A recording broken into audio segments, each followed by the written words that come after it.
ओम शांति।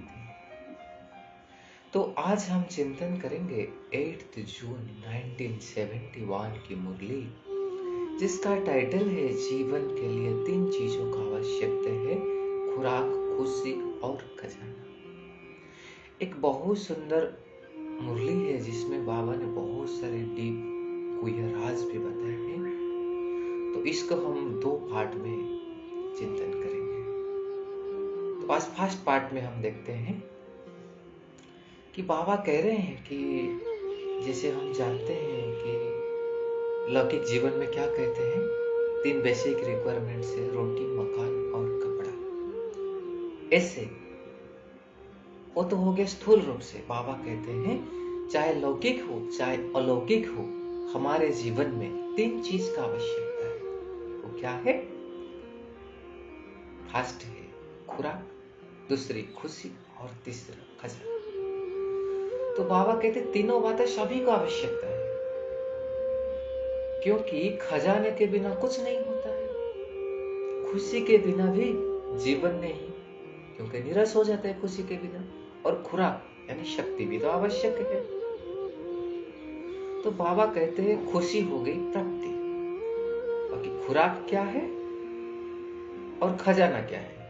बाबा कह रहे याद से जो शक्ति मिलती है वो है खुराक, और ज्ञान है हमारा खजाना। फिर बाबा ने हमको कह रहे चेक करो इन तीनों प्राप्तियां हमको हो चुकी है या अभी हो रहे हैं। फिर बाबा ने कह रहे तुमको जो अटूट खजाना मिला है, तो वो बता सकते हो, उसका वर्णन कर सकते हो?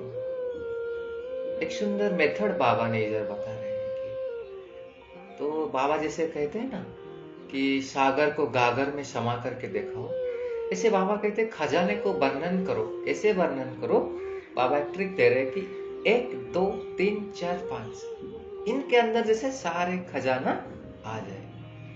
जैसे 1 में हम क्या कहेंगे? एक बाप, एक ज्ञान,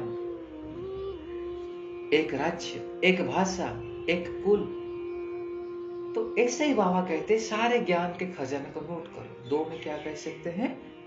बाप दादा, अलफ और बे, या बाप और वर्षा, ज्ञान और योग, याद और सेवा। ऐसे बाबा कहते हैं ना, सब इकट्ठा करो पॉइंट्स। इसको होमवर्क बाबा दिए। जैसे 3 है तो हम कह सकते हैं ना, बाबा मुरली मधुबन, सच्चाई, सफाई, सादगी, आदि मध्य अंत। ऐसे पूरा लिस्ट है। 4 में 5 में बाबा इसको होमवर्क रूप में दे रहे हैं, ताकि हम ज्ञान को इस 5 में डिवाइड कर सकते हैं।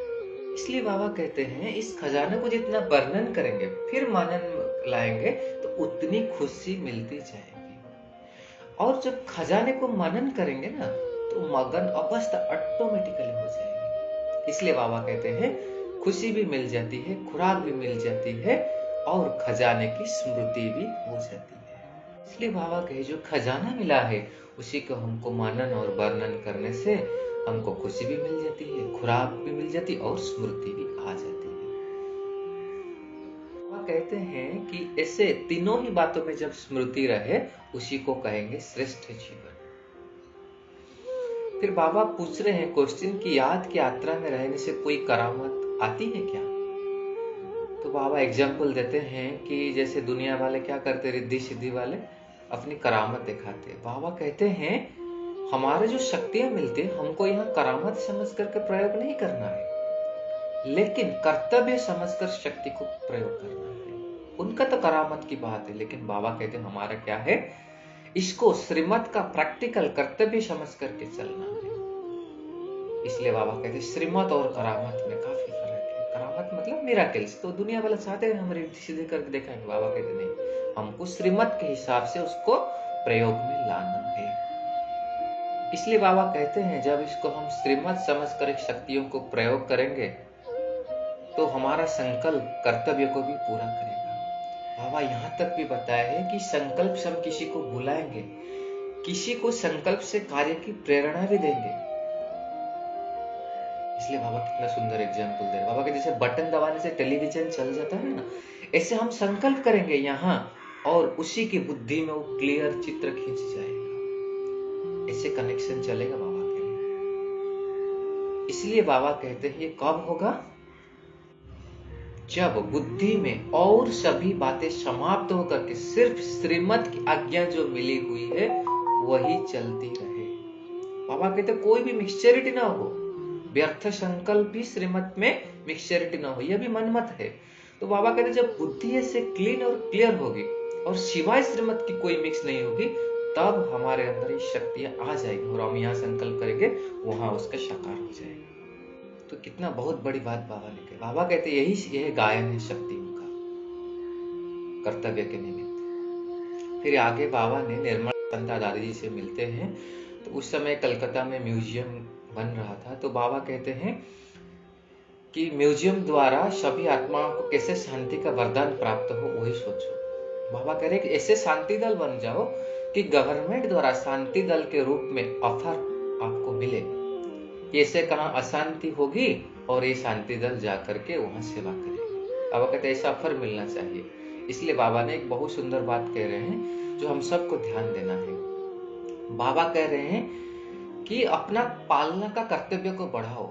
जैसे बाबा ने बोला ना शांति दल की, ऐसे आग जलते हुए भी उस स्थान शक्ति का साधन बन जाए। इसलिए बाबा बोला तब होगा अंडरलाइन जब कोई एक स्थान बनाओ जहां पर बैठ के विशेष योगाभ्यास करो और जिसमें जाने से आत्माएं ऐसे अनुभव करे कि ना मालूम हम कहां आ गए। इसलिए बाबा कहते स्थान भी अवस्था को बढ़ाता है। जैसे हम जानते हैं ना मधुबन में जाते हैं, जाने से हमारे बाबा के साथ कितना कनेक्शन लग जाता है, कितना योग पावरफुल हो जाता है। बाबा कहते ऐसा कोई स्थान बनाओ जो कोई भी परेशानी दुखी आत्मा हो, चिंता में डूबी हुई हो, तो वह आने से महसूस करे कि यार हम कहां आ गए। तो हम ऐसे कोई स्थान बना सकते हैं, या कम से कम हम सब कई जिम्मेवारी है हमारे सेंटर को, हमारे पाठशाला को ऐसे वाइब्रेशन से भरपूर करें ताकि आत्माएं आए, अशांति दूर करके जाए। तो ऐसे महसूस करें उनका सच्चा शांति का, या कम से कम हमारे घर में हमारा वाइब्रेशन हम ऐसे फैलाए। तो बाबा ने एक बहुत बड़ा होमवर्क दे दिया। अच्छा, ये था फर्स्ट पार्ट। और सेकंड पार्ट हम आज चिंतन करेंगे जिसमें बाबा ने सहनशीलता के बारे में बहुत सुंदर बताया। अच्छा जी, ओम शांति।